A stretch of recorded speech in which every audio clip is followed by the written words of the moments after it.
Okay, so it's Emma, Neuromuscular Treatments 1. This is the third demo we're going to do, and today we're going to be taking care of the masseter and temporalis muscles. These muscles are really often overlooked by massage therapists, and usually we end up treating these because our client either has some sort of TMJ dysfunction going on or pain. Oftentimes they've been sent to us by a dentist. Oftentimes you will end up working here because they're coming to you from something else. Usually it's like shoulder or neck stuff. But as they're talking to you, they're talking about kind of some chronic molar pain they're having, and their dentist says their teeth is fine, or they're having like some ringing in their ear, or they swear their hearing is kind of getting worse in one of their ears. Those are very common referral pain patterns for the masseter. And then the temporalis has referral pain patterns that are kind of these weird finger headaches for people. When you're in the more anterior aspect of the temporalis, they tend to shoot up over the eyebrow. And then there'll be these fingers, the more posterior they are in that temporalis, that they'll refer pain into kind of these weird lines of pain, headache type discomfort for your clients on the side of the head. And usually it's a little disconcerting for them because a headache on the side of the head and just one side is a little odd. So those are really common reasons that you're going to want to check in on these muscles. So as usual, the first thing we're going to do is we're just kind of going to review our anatomy and our bony landmarks to know where we're going to be working. So as always, I like to support my client's neck. To find the masseter, this guy is really easy. I'm going to take a nice gentle hand on the side of my client's face. Because of COVID, obviously we're working over face masks today. And as I come down, I'm going to feel this zygomatic arch. Right below that, you're going to feel this nice, strong muscle. That is going to be the masseter. And it's going to go all the way down to the angle of the jaw. And if you're not entirely sure if you're on this muscle, this is so easy. Have your client clench their teeth. And you're going to feel that muscle just pop up into your fingers. One of your cool trivia facts for this muscle is it generates more force per square inch than any other muscle in the body. So for every little micro bit, it's the strongest muscle in the body. It's just not very big. But that's a lot of force to put on the molars. So super easy to find this guy. All underneath the jaw, comes up, and it attaches all the way up in front of the ear, connecting through that zygomatic. So temporalis has this weird connection into kind of more of a fascial plane, and it's going to come all the way around the side of the head. There's that famous painting of the Scream and how he's got his fingers around his ears and he's pushing up. That's basically totally the line of temporalis. And actually that's a really awesome thing to have your clients do if they have temporalis trigger points, is to put their hands on their over there like they're doing the Scream, press their fingers up and then actually make that Scream face. But you can't see that I'm doing it, but that actually will get mobilization of that temporalis. So just fun fact on all those guys. Okay, so we've landmarked. These guys are really easy. It's really tempting with things like the masseter to work both sides at the same time. This muscle is incredibly strong. It also tends to be really sensitive. So I don't recommend doing that. Plus, you're going to be like jiggling their head side to side if you do that. So I'm going to want to take a really nice support of my client's neck and just come into one side. To warm up this tissue, I'm just going to kind of do some nice gentle circles. You can use any of your facial massage techniques that you might have learned from some other classes, maybe Cassandra's facial class. You should take it if you haven't. Some nice, getting some circulation in there. When I'm doing this though, I'm coming down to the angle of the jaw. I'm gonna make sure that I slide my fingers underneath and just kind of get a little bit underneath there. You might get a little bit onto slips of the pterygoid, that's okay, but the masseter actually is going to wrap and have fascial slips that go all the way around and onto that internal aspect of the jaw. I'm gonna be really gentle around the ear. This part has a tendency to be pretty tender. Then when I get to that zygomatic process and I'm over the TMJ, I'm going to jump my fingers up, and this nice soft puffy tissue you feel right there, that's the temporalis, the most anterior aspect of it. And again, I'm just going to do some really nice little circles in there.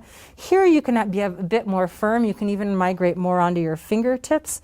This muscle is very thin and very broad around the side of the cranium, and it really responds well to some good firm circles in there. Plus it usually feels really good. And make sure you do those circles in both directions, and you're going to want to make sure you also go all the way around the ear. Don't neglect that tissue that's above the occipital ridge all the way back through there. So now that we've got those muscles, we've said hello to them, it's time to go in and do a little bit more specific work.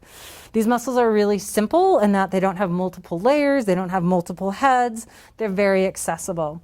So I'm going to want to come in and feel into this masseter. When I get into the muscle belly right below the zygomatic arch, I'm oftentimes going to find trigger points in there, and I'm just kind of going to feel around, feel for some densities in that tissue, kind of swoop around and then identify where things feel the most firm to me. And I'm just going to gently pause there and wait and see if that tissue is available to change for me. And I'm just going to wait. And if this tissue is going to change, it either changes almost instantly, which is what Cassandra's did, or you're going to have a waiting game. However, if you get yourself into a waiting game and it's taking more than 30 seconds, 45 seconds, and nothing's happening, it's time to move on.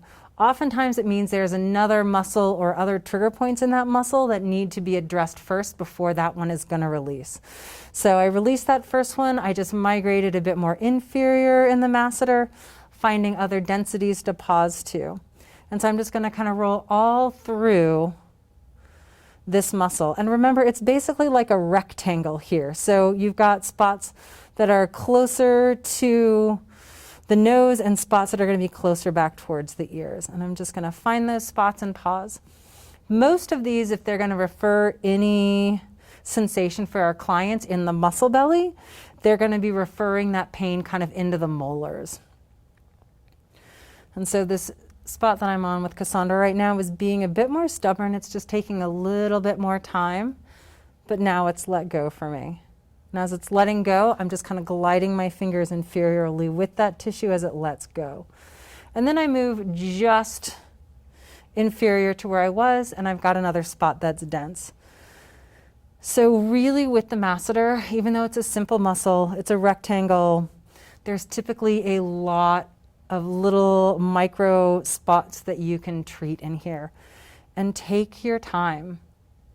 You can get really profound results with releasing the masseter if you're patient. And also, if these spots, again, this muscle's really strong, it feels really dense, don't get into doing super aggressive pinpoint pressure. It's going to feel terrible and that muscle's going to get into a fight with you. That muscle's way stronger than your fingers. So I'm just hanging out and pressing. And then also a note, again, I've kind of stacked my fingers on top of each other and I'm just setting them down on that tissue. I'm not doing any specific pointing.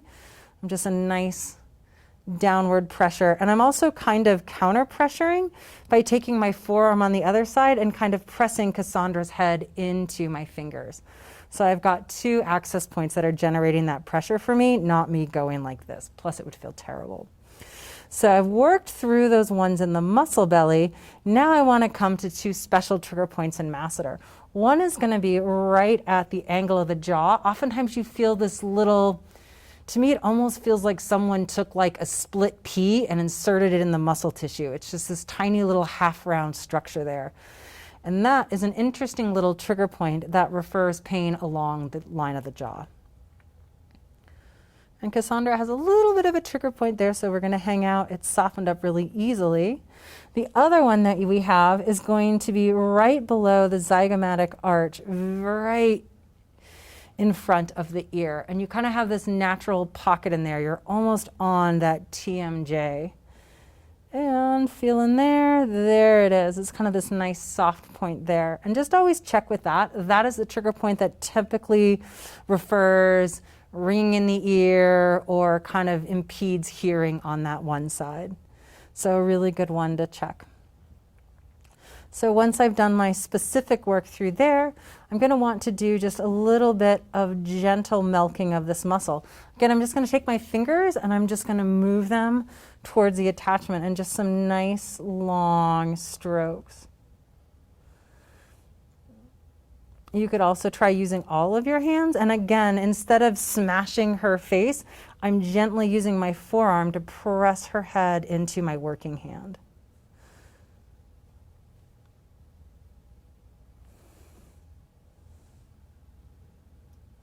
And make sure you really address all of the masseter. Don't skip any portions of it. This guy works really hard.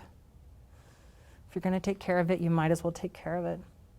Then I'm going to go into those little plus minuses.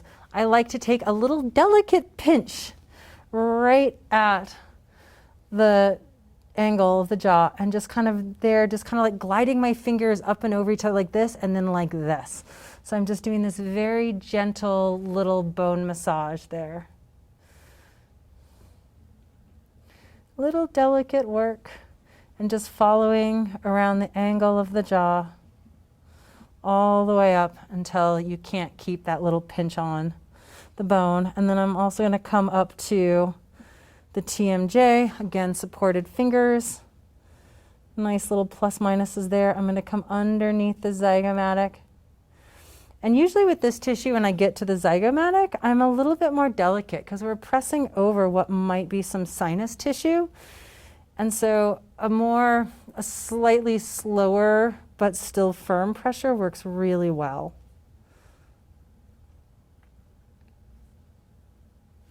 Nice. Then I'm going to come in and go through my temporalis. We've already done some nice warming up work on this.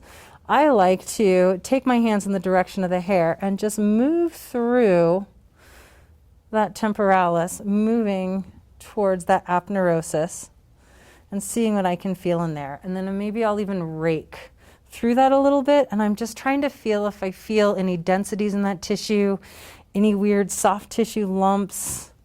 These trigger points can be anywhere in there.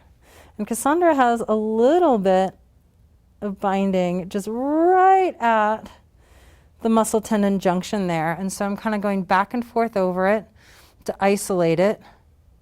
And now once I've got it nicely separated and I feel like I can put a nice pressure into it, I'm going to just pause.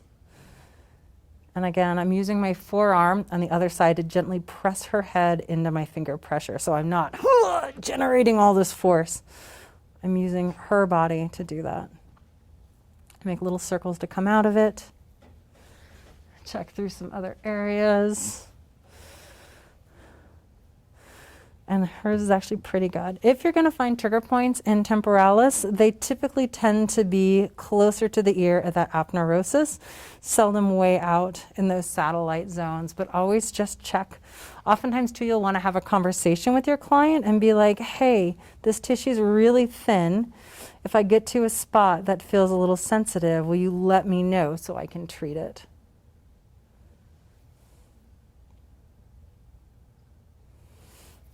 And moving through. So temporalis is incredibly easy to treat. Then all you're going to want to do when you're done with that is make sure that you just do a little bit of nice massage. Say goodbye, face. Thank you for letting me take care of you. And this is a perfect time to then add in whatever facial massage techniques you might want, some nice scalp massage, or then roll right into some cervical treatment.